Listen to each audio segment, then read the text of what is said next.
investigación. El manuscrito que encontró Saunier decía: «Este tesoro pertenece a Dagoberto II y a Sion. Los merovingios son la Orden de Sion». Asimismo, Saunier encontró esta piedra tallada en su iglesia, que según se dice, representa el rescate del hijo de Dagoberto, el cual, según cuenta la leyenda, fundó una familia aquí, en Reims-le-Château. Monsieur Plantard, gran maestro de la Orden de Sion, dice que él es un descendiente directo de ese rey perdido. Él sostiene que la sangre real de los merovingios corre por sus venas. Pero ¿por qué una organización así se perpetuó clandestinamente durante más de 1000 años para proteger una línea de herederos? ¿Acaso el objetivo principal fuera el de poder restaurar a esa dinastía en el trono? Es una idea aparentemente absurda, exótica y tan descabellada como inútil. Sí, en efecto, la Orden de Sion es realmente una organización que se ha perpetuado a través de los siglos y con la ayuda de grandes hombres e ideas. El objetivo debió ser muy importante. Conocimiento esotérico escondido tras la imagen de un tesoro escondido. Los tesoros enterrados son una distracción formidable para nuestra cultura materialista. Pero recordemos que tenemos un amplio pasado histórico. Disponemos de datos de suma importancia, como las creencias heréticas, la magia o la brujería. Razones muy importantes para nuestros ancestros. Tan importantes como la idea de un tesoro enterrado para nosotros. Para poder comprender a la Orden de Sion, debemos intentar dejar de lado nuestra imagen escéptica y racional del mundo y verlo con los ojos de nuestros antepasados. Después de todo, debemos recordar que la Orden de Sion no es la única sociedad secreta que ha existido en el pasado. La aparición constante de formas geométricas en nuestros datos es curiosamente parecida a la de las escuelas iniciáticas muy antiguas, como la escuela pitagórica, que floreció a partir del siglo VI a.C. Para ellos, la estrella de 5 puntas representaba la eternidad, la vida y la salud.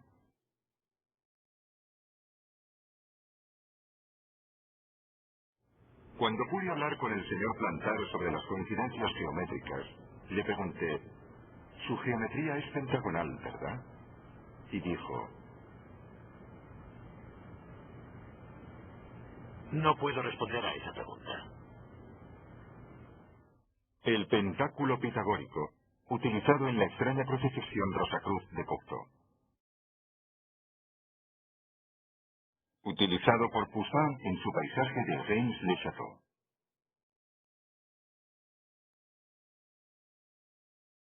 Escondido en el manuscrito hallado en la iglesia por Saunier, cuya santa patrona es María Magdalena, a quien los iniciados de la Edad Media adjudicaron el mismo símbolo de 5 puntas. Según cuenta la leyenda, María Magdalena fue quien trajo el Santo Grial a Francia. El Santo Grial, ese objeto misterioso, otro eslabón en nuestra cadena de pistas. Y es un eslabón con más de una conexión. Se decía que se hallaba incluido en el tesoro de los cátaros. Los romances medievales del Grial hablan de los templarios como guardianes del Grial y de la familia del Grial. ¿Qué significa esto? ¿Qué es el Santo Grial? Normalmente se le considera como una copa o cáliz, el cáliz que fue utilizado por Jesús en la última cena, o la copa en la que se recogió la sangre de Cristo crucificado. Un receptáculo de la sangre de Jesús traído a Francia por María Magdalena. El Santo Grial. En las primeras versiones de la historia del Grial, que tienen nexos con los caballeros templarios, el nombre de este objeto misterioso no es el Santo Grial, sino el Sangral. Y hemos llegado a considerarlo como una copa o cáliz, ya que en idioma céltico existe una palabra muy parecida a Graal, que significa copa o cáliz. Así que Sangral significaría cáliz sagrado. Pero si el elemento principal es la sangre de Jesús, Podríamos preguntarnos si el término santo grial o sangral deriva no tanto de las palabras sangral, sino de sanral.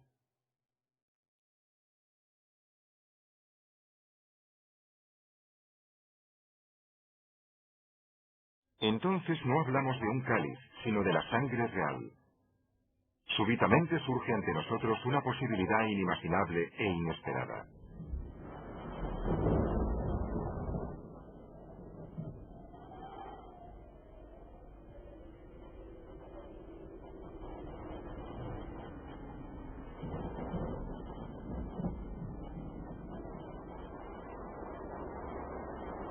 Cuando María Magdalena llegó a Francia con el sangral, ¿llevaba consigo un cáliz con la sangre de Cristo o con la descendencia de Cristo? ¿Es por eso que se describía a los templarios como guardianes del Grial y de la familia del Grial? ¿Pudo ser esa familia el descendiente directo de Jesús? Soy consciente de que una idea así podría parecer ofensiva o blasfema para muchos. Pero, ¿y si algunos lo hubiesen creído así en el pasado? Considerando que la Orden de Sion dice haber fundado la Orden de los Caballeros Templarios, y de acuerdo al señor Lontable, la Orden protege y apoya a una dinastía, la familia real merovingia, los descendientes de San Dagoberto. ¿Puede esto explicar el por qué los merovingios fueron reconocidos por la Iglesia como reyes por derecho divino, en lugar de haber sido ungidos por la Iglesia como tales? ¿Qué clase de imagen herética y sobrecogedora empieza a perfilarse ante nuestros ojos? De pronto, de la multitud de fragmentos separados de este misterio, surge una extraordinaria hipótesis. Jesús pertenecía a la dinastía real de David. Los sabios de Oriente le reconocieron como rey de los judíos por nacimiento. Murió en la cruz con el mismo título, INRI, Iesus Nazarenus, Rex Iudeorum, Jesús de Nazaret, rey de los judíos. Y murió por crímenes contra el Estado romano. La crucifixión era un castigo reservado para tales crímenes. ¿Era Jesús un rey que intentaba recuperar su trono? De ese modo, cuando María Magdalena llega a Francia con el receptáculo de la sangre de Cristo después de la crucifixión, ¿llevaba consigo a un descendiente de la casa real de Israel? ¿O era simplemente que la Magdalena era en sí misma el recipiente de la sangre de Cristo?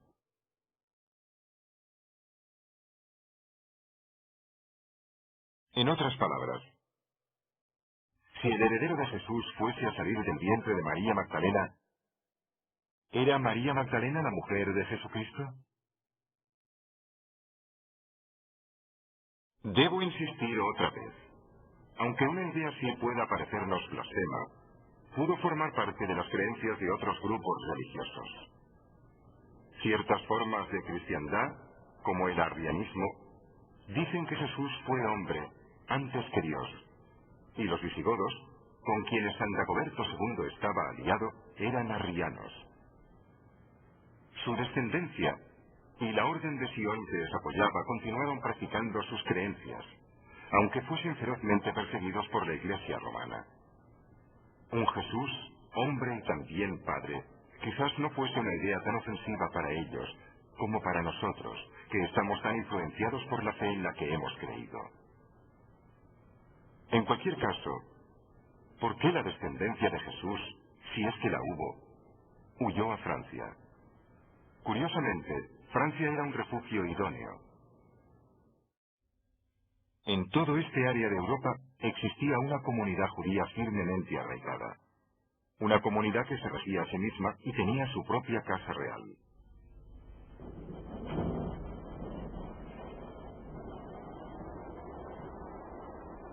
Si la Sanral, la descendencia de la casa de David, huyó hacia Francia, podrían desvelarse muchos misterios sobre la historia de este área.